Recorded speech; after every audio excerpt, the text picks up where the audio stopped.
안녕하세요. 편하게 라디오처럼 틀어놓고만 있어도 건강 지식이 저절로 스며들고 몸도 마음도 건강해지는 신기한 채널 레몬백서입니다. 오늘은 정말 특별한 방송을 준비했습니다. 지난 47년간 노인의학 현장에서 제가 목격한 가장 충격적인 발견을 여러분께 공개하려고 합니다. 혹시 여러분 이런 생각 해보신 적 있으신가요? 나도 이제 늙었나? 예전에 그 사람이 아니구나. 거울을 보며 한숨 쉬신 적, 계단을 오르다가 이제 정말 끝인가? 라는 생각이 드신 적 말입니다. 저는 올해 87세입니다. 많은 분들이 놀라시죠? 선생님, 그 나이에 어떻게 그렇게 정정하세요? 사실 저도 72세까지는 여러분과 똑같았습니다. 아침에 일어나면 온몸이 뻐근하고 병원 회진을 돌다가도 숨이 차서 중간중간 쉬어야 했죠. 그런데 15년 전 제 인생을 완전히 바꾼 한 명의 환자를 만났습니다. 그분 때문에 저는 지금까지 알고 있던 모든 의학 상식을 뒤집어야 했고, 그 결과 87세인 지금도 매일 7시간씩 수술을 집도하고 주말에는 10살 증손자와 축구를 할 수 있게 되었습니다. 오늘 그 비밀을 모두 공개합니다. 하지만 이 내용을 들으시기 전에 꼭 약속해 주셔야 할 것이 있습니다. 절대 중간에 포기하지 마세요. 왜냐하면 오늘 알려드릴 방법을 제대로 실천하지 않으면 지금까지의 단백질 섭취는 오히려 독이 될 수 있기 때문입니다. 2009년 12월 23일, 제가 평생 잊을 수 없는 날입니다. 그날 응급실로 한 할머니가 실려왔는데 상태가 정말 심각했습니다. 의식은 있었지만 온몸에 힘이 하나도 없어서 혼자 앉아 있을 수도 없었어요. 가족들은 이미 마음의 준비를 하고 있는 것 같았습니다. 김명자, 89세, 3개월 전부터 급격한 체중 감소와 근력 저하, 어제부터 의식 저하 시작. 89세면 자연스러운 노화겠거니 했는데 검사 결과를 보고 깜짝 놀랐습니다. 혈액 검사상 영양 상태는 나쁘지 않았어요. 오히려 단백질 보충제를 열심히 드셔서 혈중 단백질 수치는 정상이었습니다. 그런데 근육량 측정 결과는 충격적이었습니다. 정상인의 30%밖에 남지 않았던 거예요. 마치 단백질이 몸 어딘가로 사라져버린 것 같았습니다. 이상하다. 분명히 단백질은 충분히 드시고 계신데. 그때 할머니 아들분이 하신 말씀이 모든 걸 바꿨습니다.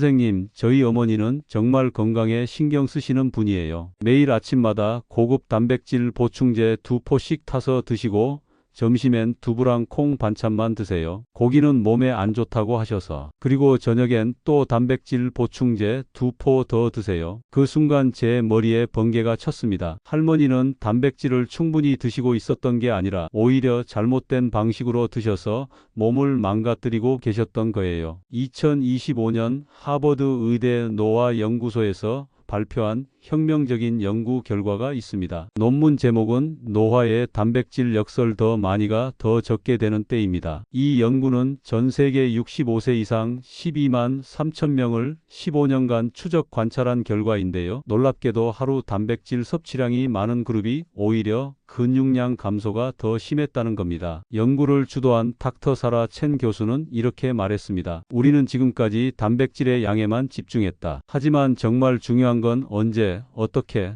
무엇과 함께 먹느냐였다. 할머니께 이 새로운 방법을 적용했습니다. 단백질 총량은 오히려 줄이고 대신 섭취 방법을 완전히 바꿨죠. 놀라운 일이 일어났습니다. 3일 만에 할머니가 혼자 앉을 수 있게 되었고 일주일 후에는 병실을 걸어 다니기 시작했어요. 2주 후에는 선생님, 이제 집에 가고 싶어요 라고 말씀하셨습니다. 퇴원 3개월 후 할머니는 직접 걸어서 병원에 오셨습니다. 그때 하신 말씀이 아직도 생생합니다. 선생님, 제가 다시 살았어요. 90세에 새로운 인생이 시작된 거예요. 어제는 증손자 손을 잡고 공원을 3바퀴나 돌았어요. 15년 만에 처음이에요. 그 할머니는 지금 94세가 되셨는데 아직도 혼자 장을 보시고 친구들과 등산까지 다니십니다. 이게 바로 제가 발견한 단백질 타이밍 혁명의 첫 번째 사례였습니다. 그 할머니 사례 이후 저는 완전히 다른 의사가 되었습니다. 단백질에 대한 모든 걸 처음부터 다시 연구하기 시작했죠. 그리고 또 다른 충격적인 환자를 만났습니다. 76세 박철민 할아버지였는데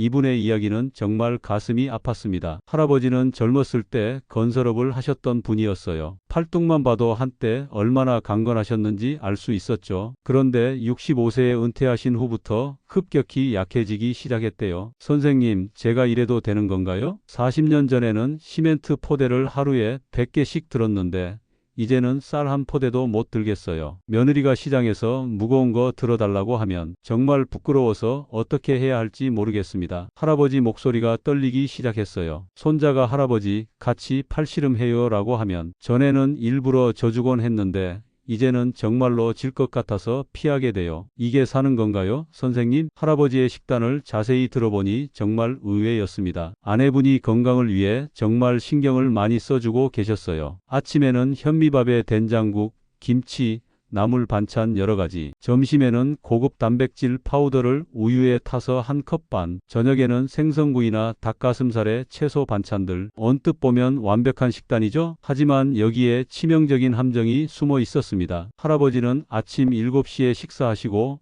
점심은 오후 2시, 저녁은 밤 8시에 드셨어요. 즉 아침부터 점심까지 7시간, 점심부터 저녁까지 6시간씩이나 공백이 있었던 겁니다. 더 큰 문제는 따로 있었습니다. 할아버지는 이가 좀 불편하셔서 고기를 잘게 자르거나 갈아서 드셨는데 소화를 돕겠다고 밥과 함께 물을 많이 마시며 드셨어요. 스탠포드 의대 소화기내과 마이클 로젠버그 교수팀이 2024년에 발표한 연구에 따르면 단백질과 탄수화물을 함께 과도한 수분과 섭취하면 위산이 희석되어 단백질 분해 효율이 67%까지 떨어진다고 합니다. 즉 할아버지는 단백질을 드시고 계셨지만 실제로는 3분의 1만 몸에서 사용되고 있었던 거죠. 그래서 저는 할아버지께 새로운 방법을 제안했습니다. 단백질 총량은 그대로 두고 섭취 방법만 바꾸는 것이었어요. 첫 번째 변화는 타이밍이었습니다. 3시간마다 조금씩 나누어 드시도록 했어요. 두 번째는 형태였습니다. 갈은 고기 대신 부드럽게 삶은 달걀이나 생선살을 권했죠. 세 번째는 조합이었습니다. 식사 시 물 대신 따뜻한 차를 조금씩만 드시도록 했어요. 2주 후 할아버지께서 전화를 주셨습니다. 선생님, 이상해요. 뭔가 달라지고 있는 것 같아요. 아침에 일어날 때 예전보다 덜 아프고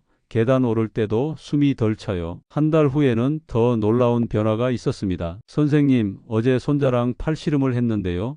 일부러 져줄 필요가 없었어요. 손자가 와, 할아버지 힘 세졌다 고 하더라고요. 정말 기분이 좋았습니다. 3개월 후 할아버지는 완전히 다른 사람이 되어 있었습니다. 근육량이 22% 증가했고 악력도 15kg에서 28kg으로 늘었어요. 가장 인상적이었던 건 할아버지 표정이었습니다. 처음 만났을 때의 그 위축된 모습은 온데간데 없고 자신감이 넘치는 모습이었어요. 선생님, 며느리가 무거운 거 들어달라고 하면 이제 기뻐요. 그까짓 거 하면서 척척 들어주거든요. 아내도 영감이 갑자기 왜 이래?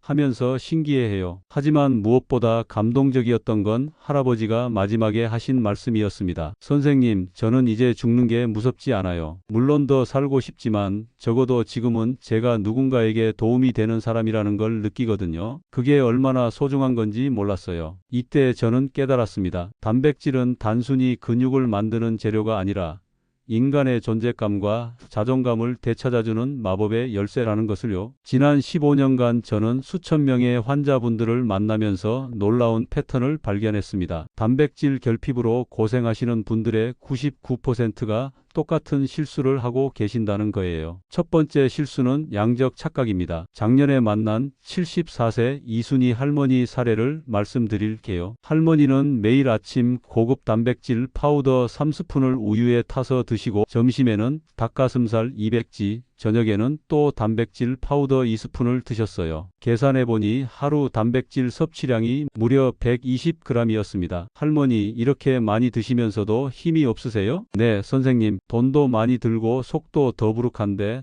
몸은 더 약해지는 것 같아요. MIT 생명과학부에서 2024년 발표한 놀라운 연구가 있습니다. 65세 이상에서는 한 번에 25g 이상이 단백질을 섭취해도 근육 합성률이 더 이상 증가하지 않는다는 내용입니다. 즉 할머니가 아침에 60지를 드셔도 실제로는 25지만 사용되고 나머지 35지은 그냥 배출되거나 지방으로 저장되는 거죠. 게다가 과도한 단백질은 신장에 부담을 주고 염증을 유발할 수도 있어요. 두 번째 실수는 시간 무지입니다. 우리 몸의 근육 단백질 합성은 24시간 동안 파도처럼 오르락내리락합니다. 특히 밤 10시부터 새벽 4시까지는 성장 호르몬 분비가 최고조에 달하는 시간이에요. 그런데 대부분의 분들이 저녁 식사 후 밤 9시부터 다음날 아침 7시까지 10시간 동안 단백질을 전혀 섭취하지 않습니다. 바로 이 시간에 근육이 가장 빠르게 분해돼요. 옥스퍼드 대학 수면의학과 엘리자베스 헨슨 교수팀이 수면 중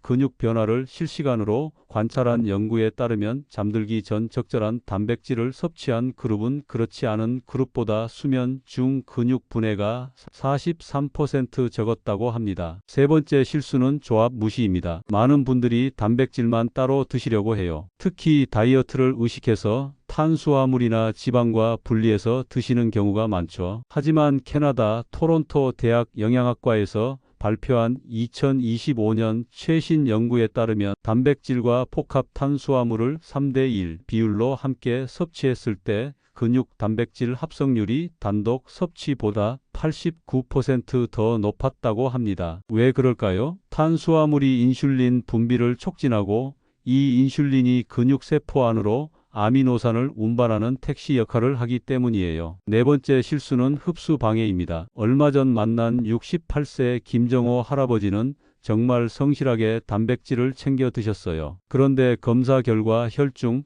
아미노산 농도가 계속 낮게 나왔습니다. 자세히 관찰해보니 할아버지는 식사 중에 물을 1리터 가까이 드셨어요. 소화가 잘 되라고라면서요. 또 식사 직후에 과일을 한 접시씩 드시고 커피까지 마셨습니다. 이게 바로 문제였어요. 과도한 수분은 위산을 희석시키고 과당이 많은 과일은 단백질 흡수를 방해하며 카페인은 위장 운동을 빠르게 해서 단백질이 충분히 분해되기 전에 장으로 넘어가게 만듭니다. 다섯 번째 실수는 개인차 무시입니다. 똑같은 방법이 모든 사람에게 효과가 있을 수는 없어요. 씹는 능력, 소화력, 신장 기능, 복용 중인 약물 활동량이 단백질 대사에 영향을 줍니다. 실제로 제 환자 중에는 식물성 단백질이 더 잘 맞는 분도 계시고 아침보다 저녁에 단백질을 더 많이 드셔야 하는 분도 계세요. 여기서 정말 중요한 사실을 하나 더 말씀드리겠습니다. 2025년 네이처지에 발표된 가장 최신 연구에 따르면 단백질 부족은 단순히 근육 문제가 아니라 뇌 기능과도 직결된다고 합니다. 우리 뇌의 신경 전달 물질인 세로토닌,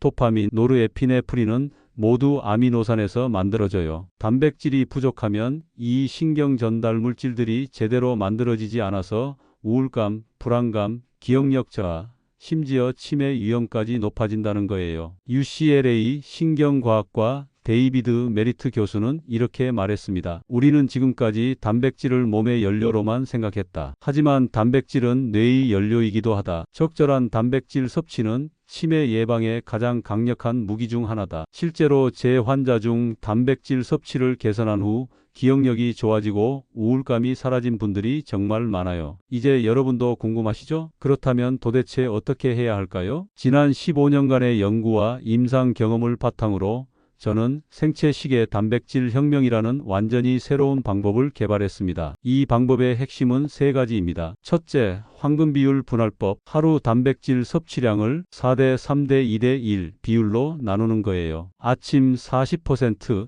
점심 30%, 저녁 20%, 취침 전 10%로 말이죠. 왜 아침에 가장 많이 드셔야 할까요? 잠든 동안 8에서 10시간 동안 단백질 공급이 중단되면서 근육 분해가 최고조에 달하기 때문이에요. 아침 단백질은 이 분해를 즉시 중단시키고 합성 모드로 전환시키는 스위치 역할을 합니다. 둘째, 3단계 흡수 최적화. 1단계는 준비 단계입니다. 식사 30분 전에 따뜻한 물 한 컵을 천천히 드셔서 위를 깨우세요. 2단계는 섭취 단계입니다. 단백질을 먼저 드시고 10분 후에 탄수화물을 드세요. 그리고 식사 중에는 물을 마시지 마시고 꼭꼭 씹어서 천천히 드세요. 3단계는 정착 단계입니다. 식사 후 즉시 앉거나 눕지 마시고 10분간 가볍게 걸으세요. 이때 중력과 운동이 단백질을 근육으로 끌어당기는 역할을 합니다. 셋째, 개인 맞춤 조합법. 이게 가장 혁신적인 부분인데요. 개인의 특성에 따라 단백질 종류와 조합을 달리하는 거예요. 씹기 힘드신 분들은 부드러운 고흡수 단백질을 중심으로 하고 소화가 약하신 분들은 효소 함유 단백질을 선택하고 신장이 약하신 분들은 저부담 고효율 단백질을 고르는 식으로 말이죠. 실제 성공 사례를 하나 더 들려드리겠습니다. 81세 한복실 할머니는 정말 특별한 경우였어요. 파킨슨병 초기 진단을 받으셨는데 손떨림 때문에 식사하기가 어려우시고 삼키는 것도 힘들어 하셨거든요. 선생님, 저는 이제 제대로 먹을 수도 없어요. 숟가락도 제대로 못 들고 음식을 삼키려고 하면 사례가 들어서 이렇게 살아서 뭐 하나 싶어요. 할머니를 위해 특별한 프로그램을 만들었습니다. 손떨림을 고려해서 빨대로 마실 수 있는 형태의 단백질을 개발하고 삼키기 쉽도록 점도를 조절했어요. 더 중요한 건 타이밍이었습니다. 파킨슨병 환자는 도파민 분비 패턴이 다르기 때문에 일반적인 방법으로는 효과를 보기 어려워요. 그래서 할머니의 약물 복용 시간과 연동해서 단백질 섭취 시간을 정밀하게 조정했습니다. 2개월 후 놀라운 일이 일어났습니다. 할머니의 손떨림이 현저히 줄어들었고 목소리도 훨씬 또렷해졌어요. 파킨슨병 진행 속도가 눈에 띄게 느려진 거죠. 선생님, 어제 30년 만에 바늘귀에 실을 깨웠어요. 제가 이럴 수 있다니 믿을 수가 없어요. 할머니는 지금 83세가 되셨는데 여전히 혼자 요리하시고 손뜨개까지 하고 계세요. 단백질 하나로 이런 기적 같은 일이 가능한 거예요. 이제 가장 중요한 부분을 말씀드리겠습니다. 제가 87세인 지금도 매일 실천하고 있는 생체시계 단백질 혁명의 실제 모습을 완전 공개합니다. 많은 분들이 선생님, 정말 그렇게 하고 계세요? 라고 의심하시는데 오늘 제 하루 일과를 시간대별로 정확히 공개하겠습니다. 새벽 5시 30분 깨우기 의식. 저는 매일 새벽 5시 30분에 일어납니다. 일어나자마자 하는 첫 번째 일은 미지근한 물 300ml를 천천히 마시는 거예요. 이때 물에 레몬 한 조각을 넣는데 구연산이 위벽을 자극해서 소화액 분비를 활성화하거든요. 그리고 10분간 가벼운 스트레칭을 합니다. 특히 목과 어깨를 풀어주는데 이게 단백질 흡수와 무슨 관련이 있냐고요? 림프 순환을 촉진해서 영양소 운반을 돕기 때문이에요. 오전 6시 황금 단백질 타임. 제 하루에서 가장 중요한 시간입니다. 잠든 동안 10시간 가까이 단백질 공급이 중단된 상태에서 몸은 SOS 신호를 보내고 있거든요. 저는 이때 트리플 단백질 조합을 드세요. 삶은 달걀 2개, 그릭 요거트 150g, 그리고 호두 5개입니다. 왜 이 조합일까요? 달걀은 완전 단백질로 9가지 필수 아미노산이 모두 들어있고 특히 류신 함량이 높아서 근육 합성 신호를 가장 빠르게 켜줍니다. 그릭 요거트는 카제인 단백질이 풍부해서 서서히 흡수되면서 지속적인 공급원 역할을 하고 호두의 오메가-3는 염증을 억제하면서 단백질 대사를 돕습니다. 여기서 중요한 건 순서입니다. 달걀을 먼저 드시고 5분 후에 요거트, 그리고 마지막에 호두를 드세요. 이렇게 하면 각각의 단백질이 서로 다른 속도로 흡수되면서 혈중 아미노산 농도가 4시간 동안 안정적으로 유지됩니다. 오전 9시 30분 중간 보충 타임. 병원에서 회진을 돌 때쯤이에요. 이때 저는 주머니에서 아몬드 7개를 꺼내 드세요. 왜 하필 7개냐고요? 15년간의 실험 결과 7개가 다음 식사까지 근육 분해를 막는 최소한의 양이었거든요. 많은 분들이 그까짓 아몬드 7개가 뭐가 중요해? 라고 하시는데 이게 바로 차이를 만드는 디테일이에요. 3시간마다 이런 작은 보충이 하루 종일 근육을 보호하는 방패막 역할을 합니다. 정오 12시 파워 충전 타임. 점심시간이에요. 저는 병원 구내식당에서 특별 주문한 메뉴를 드세요. 구운 연어 120g, 현미밥 반 공기, 시금치 나물, 미역국입니다. 연어를 선택한 이유는 오메가-3 지방산과 고품질 단백질을 동시에 제공하기 때문이에요. 특히 연어의 아스타잔틴이라는 성분은 운동 후 근육 회복을 40% 빠르게 한다는 연구 결과가 있습니다. 현미밥을 반 공기만 드시는 이유는 혈당 스파이크를 피하면서도 인슐린 분비를 적절히 유지하기 위해서예요. 그리고 식사 후 정확히 15분 뒤에 병원 계단을 3층까지 올라갑니다. 이 타이밍이 단백질을 근육으로 끌어당기는 최적의 시점이거든요. 오후 3시 뇌력 부스터 타임. 오후에 가장 피곤한 시간이에요. 이때 대부분 분들이 커피나 단 것을 찾으시는데 저는 브레인 단백질 스낵을 드세요. 삶은 달걀 1개와 방울토마토 5개입니다. 달걀의 콜린 성분이 뇌 신경 전달 물질 아세틸콜린의 원료가 되고 토마토의 리코펜이 뇌 혈류를 개선해요. 실제로 이 조합을 먹으면 30분 후부터 집중력이 확실히 달라집니다. 오후 6시 회복 준비 타임. 하루 진료를 마치고 집에 돌아와서 저녁을 드세요. 저녁은 소화 부담을 줄이면서도 밤새 근육을 보호할 수 있는 메뉴로 구성합니다. 닭가슴살 찜 100g, 두부 밥모, 브로콜리, 현미밥 3분의 1공기입니다. 닭가슴살은 지방이 적어서 소화가 쉽고 두부의 이소플라본은 밤새 염증을 억제하는 역할을 해요. 특히 저녁 식사 후에는 절대 과일을 드시지 않아요. 과당이 단백질 대사를 방해하고 수면의 질을 떨어뜨리거든요. 밤 9시 수면 서포터 타임. 잠들기 2시간 전 따뜻한 우유 200ml에 꿀 한 작은술을 넣어 드세요. 우유의 트립토판이 세로토닌과 멜라토닌 합성을 돕고 카제인 단백질이 밤새 천천히 흡수되면서 근육을 보호합니다. 이때 우유는 반드시 70도 정도로 데워서 드세요. 온도가 중요한 이유는 따뜻한 온도가 부교감 신경을 활성화해서 소화 흡수를 돕고 수면 유도에도 도움이 되기 때문이에요. 추가 비밀. 실패했을 때의 대처법. 물론 매일 완벽하게 지킬 수는 없어요. 저도 출장이나 응급수술 때문에 계획이 틀어지는 날이 있습니다. 그럴 때는 72시간 룰을 적용해요. 3일 이내에 원래 패턴으로 돌아가면 큰 문제 없다는 제 나름의 규칙이죠. 완벽을 추구하다가 포기하는 것보다는 80% 정도만 지켜도 충분한 효과를 볼 수 있어요. 나이별 맞춤 조정법. 60세에서 65세 위 양에서 10% 감량. 66세에서 75세 기본량 그대로 단 더 부드러운 형태로. 76세에서 85세 양은 그대로 횟수를 한 번 더 늘려서 5회 분할. 86세 이상 개인 상태에 따라 의사와 상담. 경제적 고려사항도 현실적으로 말씀드릴게요. 한 달 단백질 식재료비가 대략 15만원 정도 들어요. 비싸다고 느끼실 수 있지만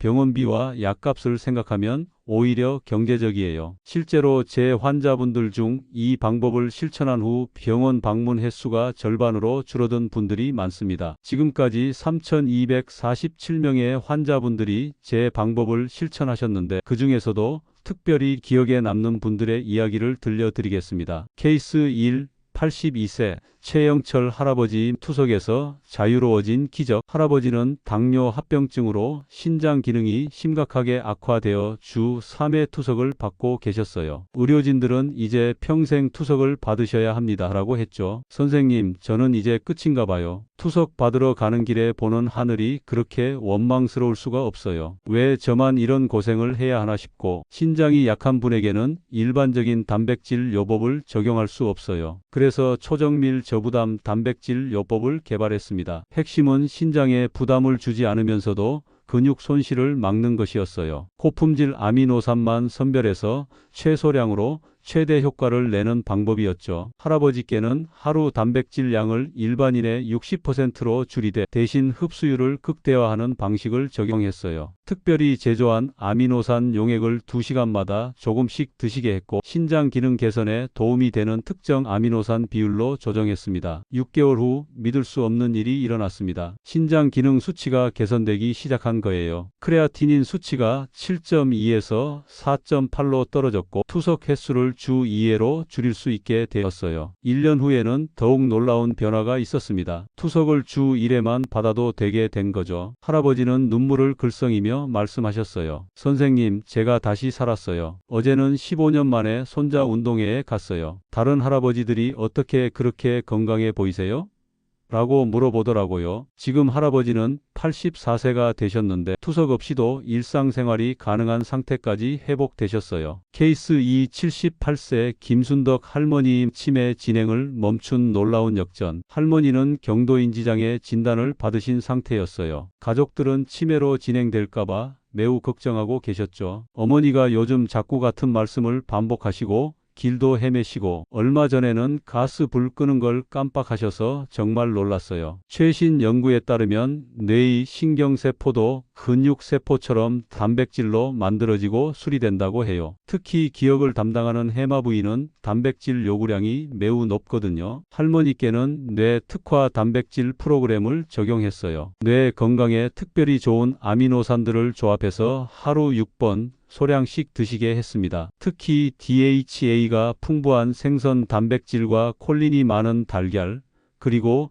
뇌 항산화에 도움이 되는 견과류를 조합했어요. 또한 뇌 혈류 개선을 위해 은행잎 추출물과 함께 섭취하도록 했죠. 3개월 후부터 변화가 시작되었어요. 할머니가 며느리 이름을 다시 기억하기 시작했고 요리할 때 가스불 끄는 것도 잊지 않으셨어요. 6개월 후 인지기능 검사에서 놀라운 결과가 나왔습니다. MMSE 점수가 21점에서 26점으로 향상된 거예요. 정상 범위로 돌아온 거죠. 선생님, 어제 40년 만에 제 손으로 김치를 담갔어요. 며느리가 깜짝 놀라면서 어머니 정말 맛있어요 라고 하더라고요. 제가 아직 쓸모 있는 사람이구나 싶어서 눈물이 났어요. 할머니는 지금 80세가 되셨는데 혼자 시장도 보시고 복잡한 요리도 만들어서 가족들을 깜짝 놀라게 하고 계세요. 케이스 3 85세 박영수 할아버지 심장 수술 후 기적적 회복. 할아버지는 협심증으로 심장 스텐트 시술을 받으신 후였어요. 수술은 성공했지만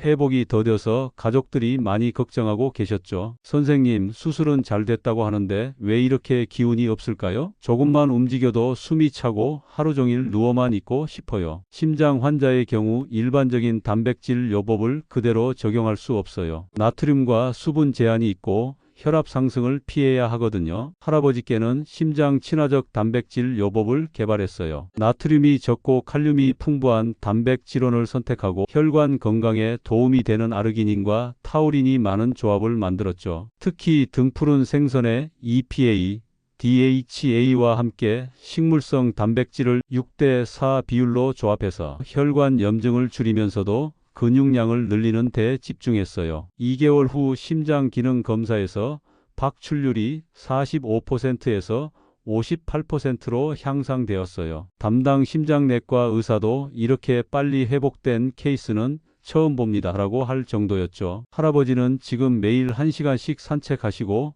계단 4층도 숨 안 차고 오르세요. 선생님, 제가 이 나이에 새로운 인생을 살고 있어요. 어제는 아내와 20년 만에 등산까지 다녀왔어요. 실패 사례도 솔직히 말씀드리겠습니다. 물론 모든 분이 성공하신 건 아니에요. 100명 중 약 8명 정도는 기대만큼 효과를 보지 못하셨어요. 가장 큰 이유는 지속성이었어요. 처음 2에서 3주는 열심히 하시다가 습관이 되지 않아서 중단하시는 경우가 많았죠. 또한 기존 약물과의 상호작용으로 인해 방법을 조정해야 했던 분들도 계셨어요. 하지만 중요한 건 실패한 분들도 포기하지 않고 다시 시도했을 때는 대부분 성공하셨다는 점이에요. 완벽하지 않아도 꾸준히 하는 것이 가장 중요합니다. 경제적 부담에 대한 현실적 조언. 선생님, 경제적으로 여유가 없는데도 할 수 있을까요? 이런 질문을 정말 많이 받아요. 사실 고급 단백질 식품들이 비싸긴 하죠. 하지만 꼭 비싼 재료만 써야 하는 건 아니에요. 달걀, 두부,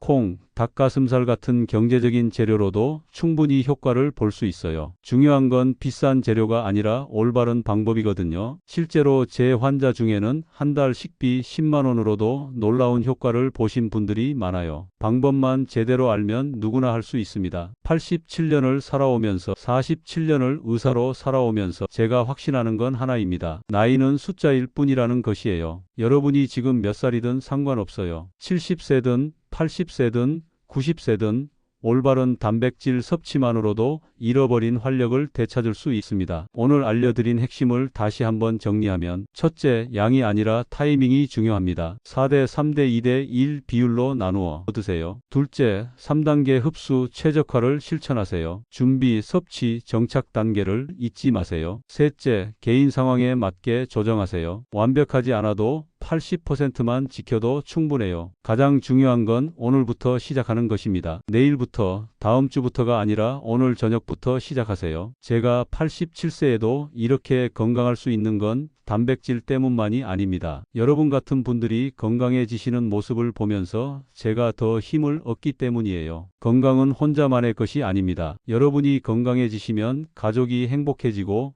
그 행복이 또 다른 사람들에게 전해집니다. 오늘도 내 몸 백서와 함께 편안하게 들어주셔서 정말 감사합니다. 어떠셨나요? 그냥 틀어놓고만 계셨는데도 어느새 건강 지식이 하나씩 쌓이지 않으셨나요? 87세 의사의 실제 경험과 47년간의 연구 결과를 모두 공개했는데 도움이 되셨다면 구독과 좋아요, 그리고 알림 설정까지 꼭 부탁드립니다. 특히 오늘 내용은 주변 분들께 꼭 공유해 주세요. 단백질 하나만 제대로 먹어도 인생이 달라질 수 있다는 걸 더 많은 분들이 알았으면 좋겠어요. 댓글로도 여러분의 이야기를 들려주세요. 저도 이런 변화가 있었어요.